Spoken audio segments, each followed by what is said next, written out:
Durante estes domingos eu tenho falado um pouco sobre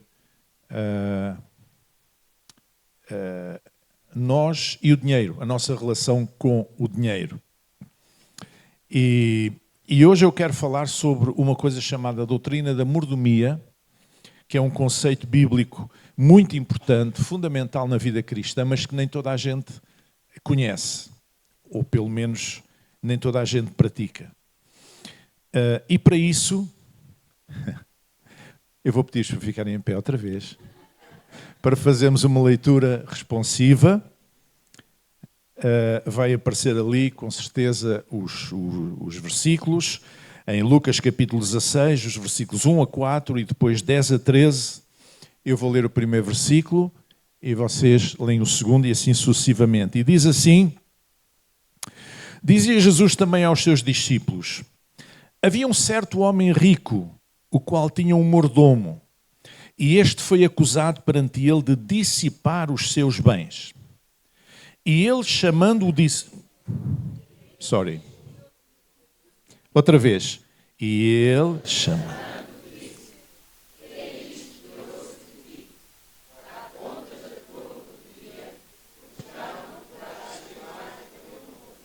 Já vi que vocês estão com muita atenção. Versículo 3, sou eu. E o mordomo disse consigo: que farei, pois, que o meu senhor me tire a mordomia?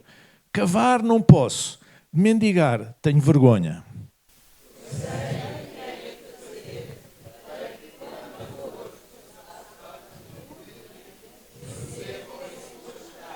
Agora o versículo 10 diz: quem é fiel no mínimo, também é fiel no muito. Quem é injusto no mínimo, também é injusto no muito.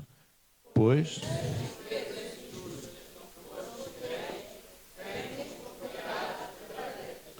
E se no alheio não fostes fiéis, quem vos dará o que é vosso?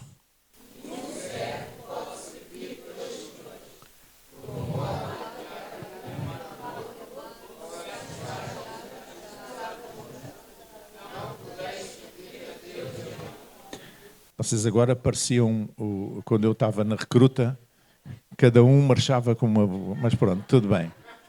Já esteve melhor. Podem sentar.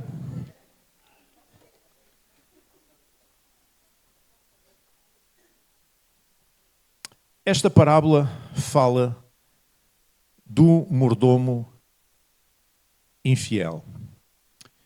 A mordomia cristã, como eu disse, é um conceito em que tudo na vida foi confiado a Deus, foi confiado a nós, tudo é de Deus, foi confiado a nós, e nós temos que gerir esses dons com sabedoria, responsabilidade e para abençoar os outros. E, portanto, a nossa responsabilidade é administrar fielmente aquilo que Deus traz à nossa mão.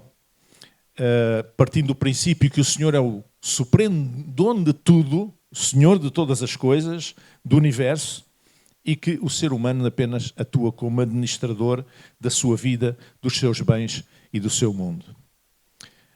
Nós já vimos muitas séries, muitos filmes, especialmente ingleses da época vitoriana, não vitoriana do Vitória de Setúbal, mas do tempo da Rainha Vitória. Eu disse à irmã Vitória que ia falar nela hoje, está a ver, irmã? O tempo da Rainha Vitória, antes da Revolução Industrial, pensemos naqueles casos de pessoas muito ricas, aristocratas, que tinham um palacete e que tinham muita criadagem. E, portanto, naquela altura... Os mais novos, se calhar, não sabem isto, os mesmo mais novos de todos, mas não havia máquinas para lavar roupa, não havia máquinas para lavar louça, não havia ferros elétricos de engomar, não é? Não havia nada dessas coisas. Então era preciso um rancho de criados para tratar da roupa, lavar a roupa, depois pendurar, para secar, depois passar a ferro. Como é que se passava a ferro? Eu ainda sou desse tempo, na minha meninice. Eram os ferros de engomar a carvão. Então, era um ferro mesmo de ferro pesadão, e tinha uma parte que se abria, punham-se lá as brasas dentro, E depois, com um pano para não sujar, então passava-se a ferro. Aquilo dava muito trabalho. Hoje há ferros a vapor e tal, que até passam assim na vertical e tal. Então aquilo não era brincadeira, era preciso jardineiros, era preciso pessoas para tratar dos animais, das charretes, e depois mais tarde choferes para os automóveis. Então havia um rancho de criados na casa. E o dono da casa, que se ele fosse gerir tudo aquilo, toda aquela gente, não fazia mais nada, não podia ir à caça à raposa, não podia ir à pesca com os amigos, não podia gozar a sua vida, como era normal de uma pessoa que fosse rica naquela altura. Não tinha que trabalhar, até parecia mal. Então o que é que ele fazia? Ele contratava um mordomo, o steward, não é? Um mordomo, que era um homem escolhido a dedo para orientar gerir toda aquela gente, para que tudo corresse bem. Então ele dava dinheiro na mão do mordomo, para o mordomo ir às compras, ou mandar ir às compras, quando era necessário, para fazer as coisas para confeccionar na cozinha, para a alimentação da família. O mordomo é que pagava os salários aos criados, aos trabalhadores. O mordomo é que orientava todo o serviço da casa, para que tudo corresse bem. O mordomo é que orientava para que os criados estivessem apresentados como deve ser, quando tinham que se apresentar, e prestava contas ao dono da casa. E era assim que funcionava. Então Jesus foi buscar esta parábola para dar um ensinamento, e ele chama-se a parábola do mordomo infiel. E esta história que Jesus contou, este mordomo era infiel, era desonesto, era desleal, era ladrão. E o que é que o senhor da casa fez? Disse assim: meu amigo, tu és desonesto, tu és infiel, tu és desleal, então a coisa termina aqui, vamos fazer contas e tu segues a tua vida. Mas se houvesse alguém mais misericordioso, um senhor da casa mais misericordioso um pouco, pensasse: vamos lá dar uma segunda oportunidade a este homem. Coitado, ele se calhar tem lá uns problemas da vida dele, psicológicos ou qualquer coisa, vamos dar uma segunda oportunidade. Então o senhor da casa chamava-o, tinha uma longa conversa com ele e dizia-lhe: meu amigo, tu fizeste esta asneira e mais esta, falhaste aqui, falhaste com... Porque o mordomo punha os trabalhadores uns contra os outros, os trabalhadores contra o dono da casa, enfim. Isto. Portanto, eu vou-te dar uma oportunidade. Se tu ganhares de novo a minha confiança, continuamos como até aqui. Se não ganhares, então tens que ir à tua vida. Não dá para a gente continuar. O que é que vocês faziam se vocês estivessem na situação do dono da casa? E essa pessoa, o mordomo, o vosso mordomo, era desleal para convosco, repetidamente, não uma vez, duas vezes, virava os trabalhadores contra os donos, criava problemas entre eles, não era leal, não era sério nas contas. O que é que vocês faziam? Jesus disse que se despedia na história que ele contou do mordomo infiel. A porta da rua é a serventia da casa. Ou a pessoa serve, ou a pessoa não serve, ou a pessoa cumpre, ou a pessoa não cumpre. E nesta história que Jesus contou, como o mordomo viu que não podia continuar como mordomo e não queria trabalhar, como nós lemos, ele desenvolveu uma estratégia para perdoar abusivamente todas as pessoas que deviam dinheiro ao seu senhor. E ele foi ter com eles à pressa e disse: eu vou ser corrido, olha, tu deves 100, então escreve aqui que só deves 50, que eu depois, quando fizer contas com o senhor, vou dizer que só deves 50. Ou seja, estava a lesar mais uma vez o seu senhor. Porquê? Porque ele queria cair nas boas graças daqueles que deviam dinheiro ao seu senhor. Para quê? E o texto diz lá que era para ele ter onde poder estar nas suas casas, ou seja, ter onde comer. E então nós vemos não apenas um mordomo que é infiel, que é desonesto, mas que cometeu mais erros e mais crimes ainda para ter onde comer. Ou seja, Ele não apenas não queria trabalhar, como queria viver à conta dos outros. E, portanto, é isto que faz quem não quer trabalhar, é quer viver à conta dos outros. Os 3 grandes princípios da mordomia cristã são estes. Primeiro, Deus é o dono de todas as coisas. Posso ouvir um amém? É o Senhor de todas as coisas. Segundo, nós somos apenas mordomos, administradores. Terceiro, nós temos que dar contas da nossa administração. É uma doutrina muito simples, só tem estes 3 pontos. Veja lá no Salmo 24, o que é que diz? Do Senhor é a terra e a sua plenitude, o mundo e aqueles que nele habitam. Ou seja, nós precisamos começar por reconhecer que o céu, a terra e tudo o que nele existe pertencem a Deus. Este é o primeiro aspecto. Não podemos ter veleidade de dizer o tempo não é meu, é mesmo emprestado. Não podemos dizer os meus filhos não são meus, são emprestados. Estão a ver? E tantas outras coisas que nós vamos detalhar mais à frente. Em segundo lugar, o homem é apenas o administrador. O nosso papel é cuidar, é zelar pela criação, em representação de Deus. Tudo o que tem a ver com a criação. Mas Deus, antes de mais, requer a nossa fidelidade. Diz lá em 1 Coríntios, capítulo 4, que os homens nos considerem ministros de Cristo e mordomos dos mistérios de Deus. Além disso, requer-se dos mordomos que cada um se ache fiel. Nós somos ministros de Cristo, servos de Cristo. E a primeira qualidade que se espera de nós é que nós sejamos fiéis, como mordomos, como administradores das coisas que Deus traz à nossa mão. Amém? Pensem na ideia da despensa. Nós somos os responsáveis pela despensa. E Deus quer que nós possamos distribuir os bens que estão na despensa às pessoas à nossa volta, de acordo com a sua vontade e com a necessidade das pessoas. Então, diz lá em Efésios capítulo 1, versículo 3, Bendito Deus e Pai de nosso Senhor Jesus Cristo, o qual nos abençoou com todas as bênçãos espirituais nos lugares celestiais em Cristo Jesus. Ou seja, nós já recebemos, digamos, as bênçãos espirituais, apenas precisam ser partilhadas com aqueles que estão à nossa volta. Nós somos apenas administradores dessas bênçãos de Deus. E finalmente nós temos que prestar contas da nossa administração. Temos que prestar contas. Ninguém deixa de prestar contas se está a gerir uma coisa que não é sua. Não é? Porque quando alguma coisa é nossa, nós ainda assim, muitas vezes sentamos e pensamos e refletimos, será que eu estou a fazer bem? Será que esta é a melhor maneira de gerir este bem que eu tenho?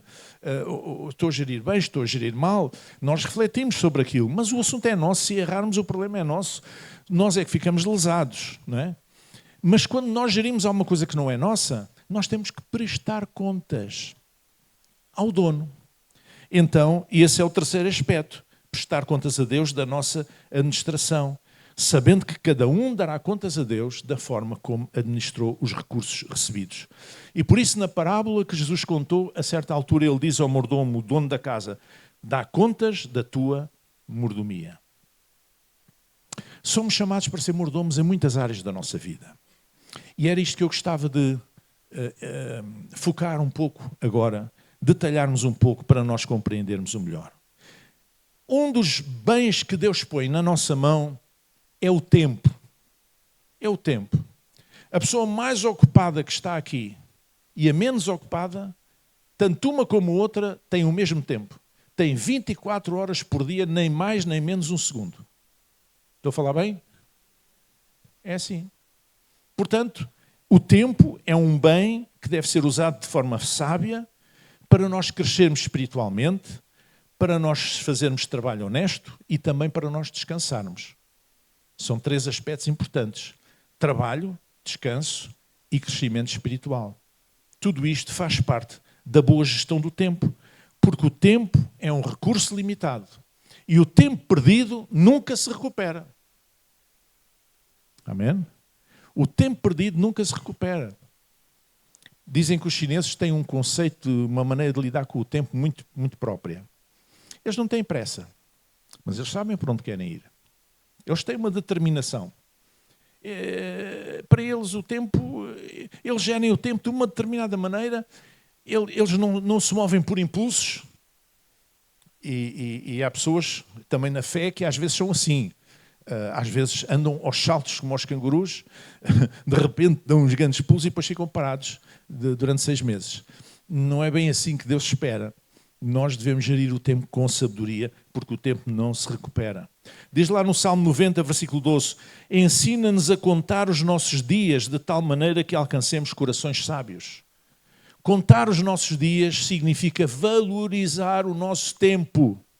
Cada dia é importante, cada hora, cada minuto, cada segundo. Como é que nós estamos a usar o nosso tempo? Quando alguém diz, eu não tenho tempo para Deus, ele está a usar mal o seu tempo. Quando alguém diz, eu não tenho tempo para a minha família, essa pessoa, em princípio, está a valorizar mal o seu tempo. Eu sei que há fases profissionais mais difíceis, mais complicadas. Há profissões muito complicadas, pessoas que andam embarcadas não sei quanto tempo. Olha, aqueles desgraçados estão lá naquele porta-aviões, estão lá no Estreito de Hormuz, os americanos, que estão lá há 9 meses, ou 6 meses ou 9 meses, que já andam desesperados, porque longe das famílias. Eu sei que há profissões complicadas, mas em termos normais, nós temos que ter tempo para aquilo que é importante na nossa vida. E devemos contar os nossos dias, valorizar o nosso tempo, o tempo que Deus nos emprestou, o tempo que Deus trouxe à nossa mão. Houve um dia um rei que contraiu uma doença mortal. E ele estava para morrer daí a pouco tempo. E ele chegou diante de Deus e orou e chorou e pediu, Senhor, deixa-me organizar a minha casa e não sei o quê. Ele não estava preparado para morrer. E Deus acrescentou dias à vida daquele homem. 15 anos, se não me engano. E ele viveu mais esse tempo. O tempo conta. O tempo perdido não se recupera. O tempo perdido é como deitar pérolas a porcos. É como deitar coisas valiosas para o lixo. E ninguém, no seu perfeito juízo, faz isso. Então um dia nós temos que dizer diante de Deus, prestar contas da forma como nós usamos o nosso tempo. Há pessoas que acham que não têm o direito de descansar. Não, o descanso faz parte. É importante para o nosso equilíbrio. É verdade. E muitas vezes falhamos nesse aspecto. Porque achamos que é só trabalhar, trabalhar, trabalhar. Não, é preciso descansar também. Esta máquina precisa de descanso. Não é? Não podemos abusar, porque isto não é de ferro, não é? E mesmo que fosse de ferro, podia contrair ferrugem, não é? Portanto, precisamos de equilíbrio. Assim como precisamos de equilíbrio também para ter tempo para a nossa vida com Deus. Porque se tivermos muito tempo para trabalhar e para descansar, mas não tivermos tempo para as coisas de Deus, nós estamos a falhar. A nossa vida fica desequilibrada, perdemos a harmonia. E um dia nós vamos ter que dar contas a Deus como usamos o nosso tempo. Querem ouvir mais?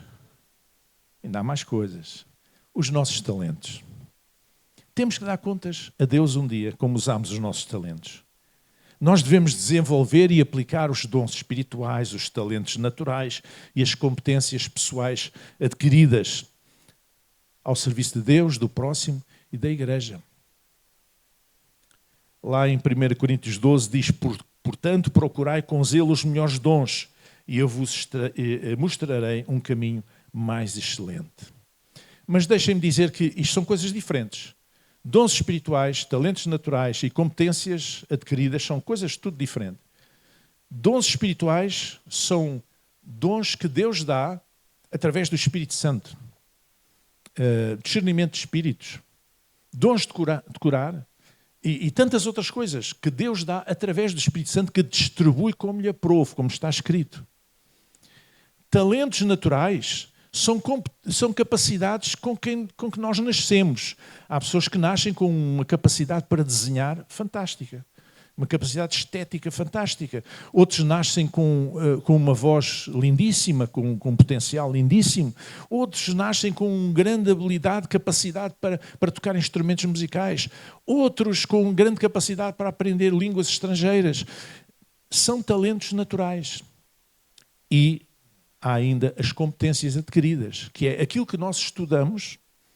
Nós não nascemos psicólogos, nós estudamos para ser psicólogos. Nós temos que fazer uma formação. Ninguém nasce médico, tem que aprender medicina. Não é? Ninguém nasce com uma profissão, tem que aprender aquela profissão. De uma maneira mais formal ou menos formal, mas tem que aprender, é uma competência adquirida. E tudo isto faz parte daquilo que nós chamamos globalmente de talentos, que nós devemos pôr ao serviço de Deus e dos outros. Porque, como eu já disse aqui muitas vezes, nós só servimos Deus servindo os outros. Amém? Então um dia nós vamos ter que dar contas a Deus da forma como nós usamos os nossos talentos. A nossa profissão também faz parte da nossa mordomia. Nós podemos agir corretamente na nossa profissão, ser pragmáticos, ter impacto positivo na nossa esfera profissional. E eu lembro uma palavra de Salomão, lá em Eclesiastes, capítulo 9, versículo 10, que eu gosto muito, que diz: tudo quanto te vier à mão para fazer, faze-o conforme as tuas forças. Eu sublinho esta expressão, conforme as tuas forças. Porque na sepultura por onde tu vais não há obra, nem projeto, nem conhecimento, nem sabedoria alguma. Então, conforme as tuas forças, quer dizer, na tua profissão, tu não deves ser nem displicente, nem um baldas, fazer as coisas de qualquer maneira, deves ter brio profissional, nem ser workaholic, ou seja, trabalhar até morrer debaixo da carga. Nem uma coisa, nem outra. Ter brio na profissão que se faz, na profissão que se tem. E um dia, todos nós, vamos ter que dar contas a Deus da forma como desempenhamos a nossa profissão. Nós somos mordomos da nossa profissão também. Também somos mordomos das nossas influências. O ser humano é um ser influenciador e influenciável. Nós somos influenciados por determinados fatores e influenciamos outras pessoas também. Portanto, isto tem dois sentidos. Tanto recebemos influências como passamos influência. E nós podemos e devemos utilizar a nossa influência pessoal e social para o bem e para a justiça. A nossa influência deve ser usada para a justiça e para o bem. Há pessoas que usam a sua influência para o mal. Usam a sua influência para fazer mal aos outros, para pôr a bota em cima da cabeça dos outros, para passar por cima dos outros. Há pessoas que usam a sua influência para isso. Não é para isso que nós devemos. Um dia vamos ter que dar contas a Deus. Como é que nós gerimos as nossas influências? Lá em 2 Coríntios, capítulo 2, versículos 14 a 17, diz assim: e graças a Deus, que sempre nos faz triunfar em Cristo, e por meio de nós manifesta em todo o mundo o lugar da fragrância do seu conhecimento. Porque para Deus somos o bom perfume de Cristo, nos que se salvam e nos que se perdem. Para estes, certamente, cheiro de morte para a morte, mas para aqueles, cheiro de vida para a vida. E para estas coisas quem é idóneo? Porque nós não somos como muitos que ganham falsificando a palavra de Deus, antes a falamos em Cristo com sinceridade, antes como de Deus, na presença de Deus. A nossa influência tem a ver com o nosso testemunho como cristãos. Qual é o bom cheiro de Cristo que nós passamos? Esse bom cheiro de Cristo pode ter duas consequências diferentes. Pode ser um cheiro de morte para aqueles que rejeitam Cristo e pode ser um cheiro de vida para aqueles que aceitam Cristo, para aqueles que respeitam Deus e procuram Jesus na sua vida. Mas o bom perfume de Cristo tem a ver com também todas as áreas da nossa vida. Por exemplo, um médico cristão faz a diferença, como um psicólogo, um professor ou até um polícia. Até um polícia cristão pode fazer e deve fazer a diferença.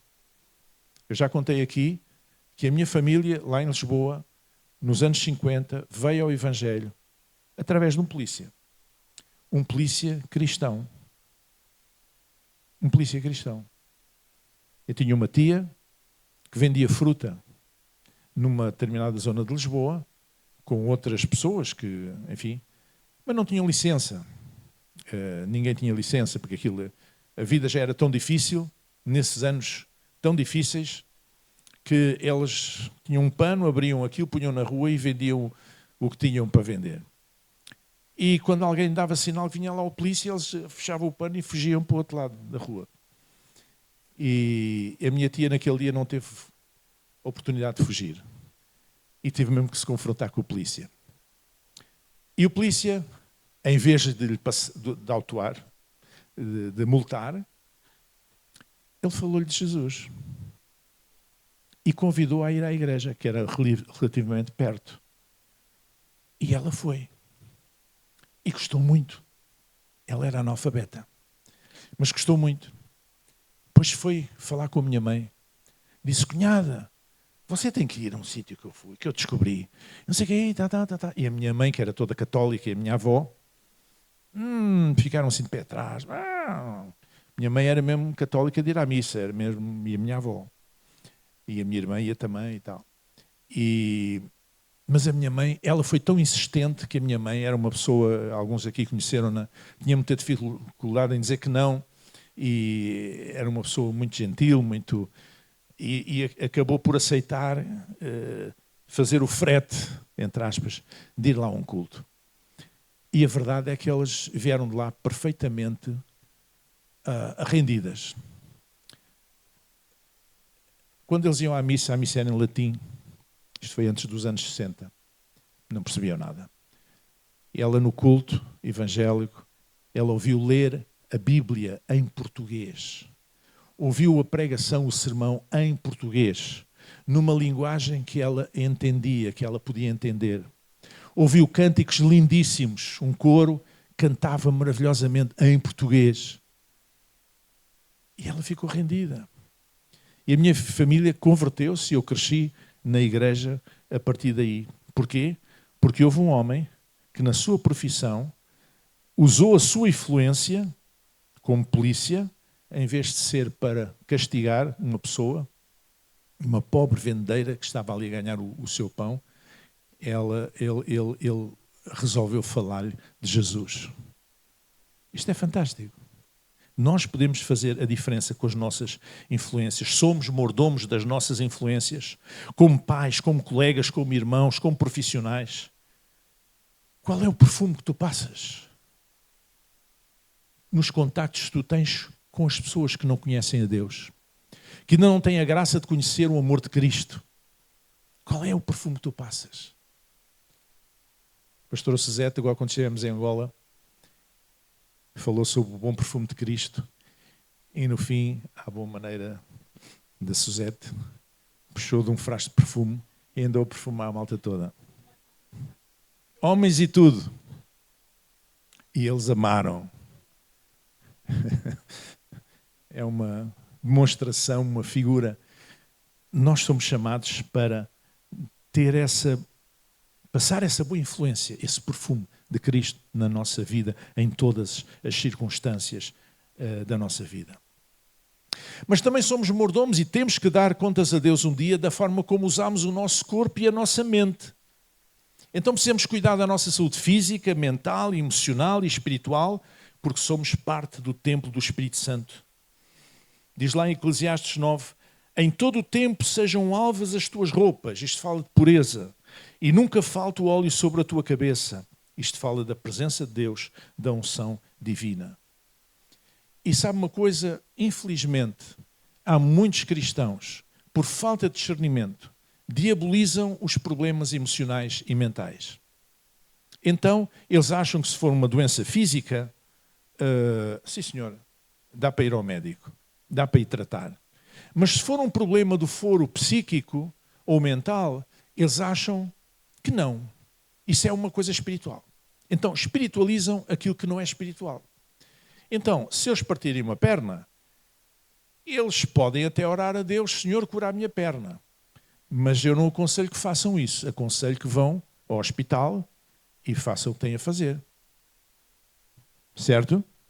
Mas porque é que uma pessoa que tem uma depressão, que está com uma depressão, com um quadro depressivo, ou uma outra circunstância qualquer emocional, ou até uma perturbação mental, há de dizer que isso é espiritual. Isso é uma falta de discernimento tremendo.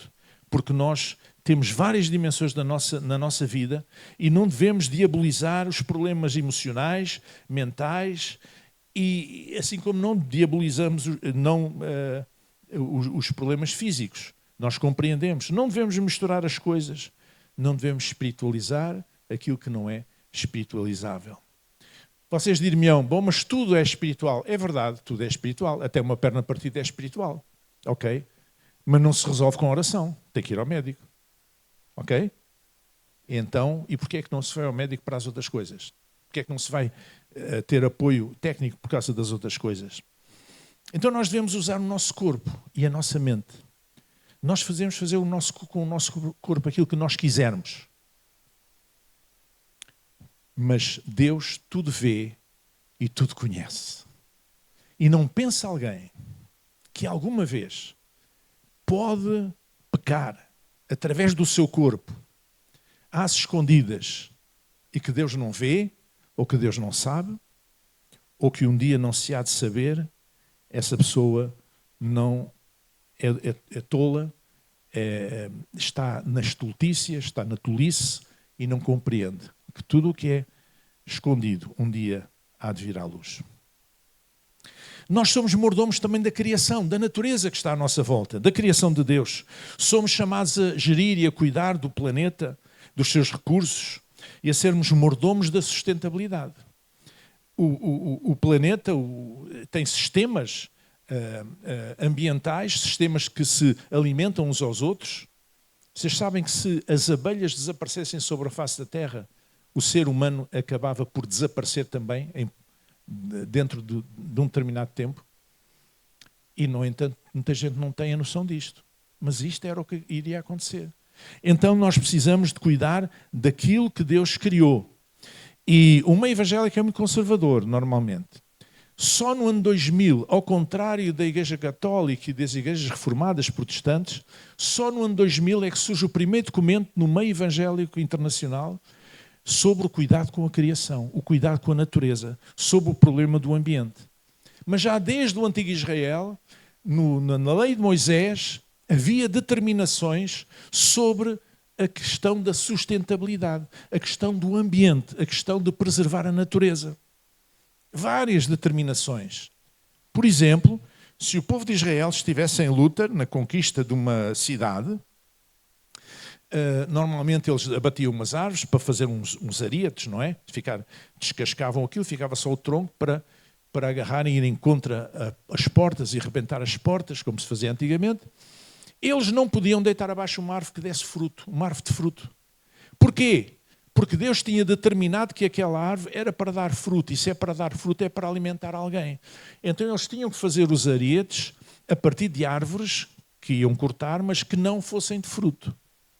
Estão a ver aqui o cuidado de Deus, a atenção de Deus sobre a natureza, sobre a criação? A mesma coisa acontecia com outras determinações na lei de Moisés. Então, nós somos chamados para ser mordomos da criação, ser responsáveis pela criação. Porque quando está lá escrito em Gênesis que Deus disse dominai sobre os animais da terra e a criação, não é dominar no sentido de fazer espatifar, estragar, fazer o que apetecer, poluir, não é nada disso. É dominar no sentido de serem responsáveis, serem mordomos, serem cuidadores da criação de Deus. E até os filhos. Somos mordomos dos nossos filhos. Os filhos não são nossos. Os filhos são de Deus. Nós somos mordomos dos nossos filhos, até eles atingirem a maioridade. A partir da maioridade, eles passam a ser responsáveis legalmente, penalmente, pelos seus atos. E são maiores, já têm uma cabeça para pensar. E se nós os formarmos bem, se nós os educarmos bem como pais, então o que nós podemos fazer a partir daí é apenas influenciá-los. Talvez alertá-los por vezes para algum perigo que nós estamos a ver, mas nunca interferir na vida deles. E às vezes há situações de pais que se metem na vida dos filhos, filhos casam, metem-se na vida dos filhos, estragam casamentos, etc., sem necessidade nenhuma. Não, os filhos não são nossos. Os filhos são emprestados. Amém? Todos vocês ouviram esta semana, com certeza, aquele caso triste em Algés de um rapaz de 15 anos que matou a mãe. Tinha uma irmã de 4 anos. Era uma família completamente disfuncional. O pai está preso por violência doméstica, acho eu. A mãe exercia violência doméstica, ao que parece, sobre esses 2 filhos. E o rapaz tentou proteger a irmã, porque a mãe, houve alturas que dizia que se atirava da janela com a filha. Coisas assim. E o rapaz, por alguma razão, não sei, enervou-se, agarrou-se à mãe e acabou por matá-la. Uma família disfuncional. Irmãos, nós precisamos de investir na nossa família. Precisamos muito de ser mordomos da nossa família. Mordomos dos nossos filhos. Precisamos de semear neles bons princípios. Precisamos semear desde logo o nosso exemplo de vida. As crianças olham não para o que os pais dizem, mas para o que os pais fazem. E, portanto, esse exercício, esse cuidado de os educar, não é na teoria, no temor do Senhor, nem é obrigá-los a vir à igreja com a orelha, como um que eu conhecia, não foi aqui nesta igreja, a mãe que levava o filho à igreja, puxava-lhe para a orelha. Claro que o miúdo chegou à adolescência e desapareceu da igreja. Não é assim, é pelo exemplo. Não é pela força, não é pela violência, mas é pelo exemplo de vida. Amém? E claro, depois de nós fazermos todo o nosso melhor, eles seguem a sua vida, eles tomam as suas opções. Nós não temos culpa depois das opções que eles tomam. Um dia um pastor disse-me assim: Brices, onde é que eu falhei? Ele tinha 6 filhos. Um deles extraviou-se. Andou metido com drogados, havia uma vida miserável. Os outros, todos impecáveis. Eu disse: tu estás-me a perguntar onde é que tu falhaste? Então onde é que tu falhaste com os outros 5?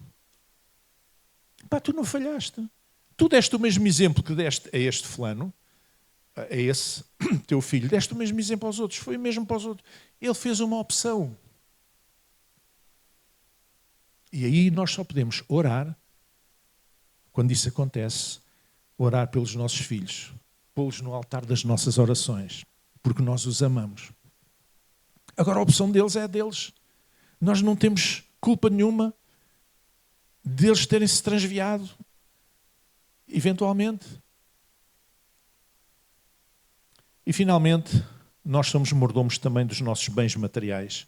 Devemos gerir com justiça e generosidade o nosso dinheiro, os recursos materiais, sermos fiéis nos dízimos, nas ofertas ao Senhor e nas obras de misericórdia aos necessitados. 2 Coríntios 9, 6-9 diz assim: e digo isto, que o que semeia pouco, pouco também se fará. E o que semeia em abundância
este jovem, ele foi para o interior do país, dos Estados Unidos. A certa altura, ele sabia que em Nova Iorque havia muitas oportunidades. Era uma cidade que estava a crescer muito, com muito negócio, muito comércio, muita indústria, etc.